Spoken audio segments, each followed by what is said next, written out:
Friday, the 2nd of August, 2024. Good morning, everyone.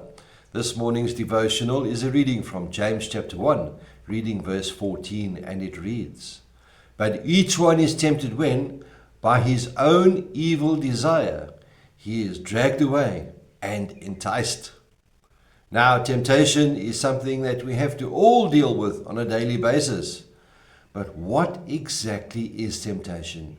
Temptation is defined as the desire to do something wrong or unwise.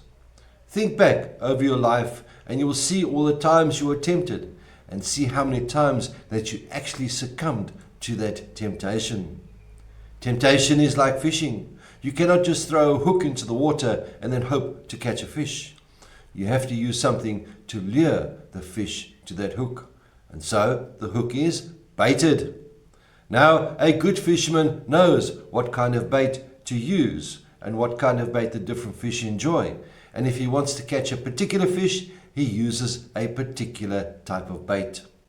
And Satan just knows how to bait you as well. He knows your favorite flavors and what gets your attention. He knows exactly where your weak spot is, that unmet emotional need, that empty tank, a deep-seated desire. That's why you have to think about what you are thinking about.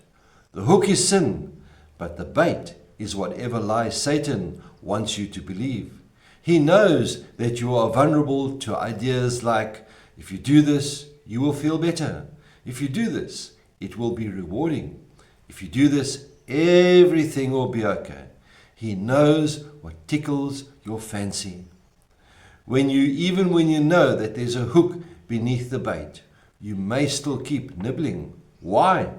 Because you are buying that lie that Satan is feeding you.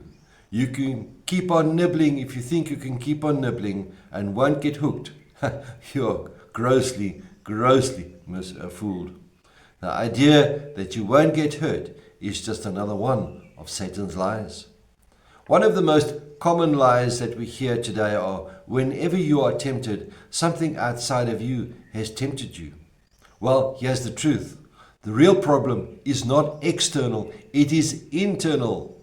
Temptation starts with your inner desire, those vulnerable spots that Satan uses as bait.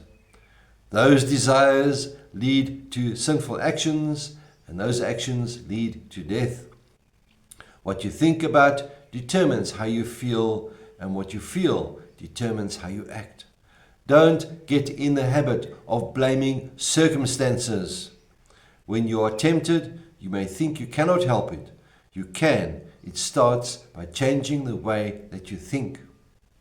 My dear friends, when you are tempted, stop and ask the question, what lie am I believing? Then replace it with God's truth.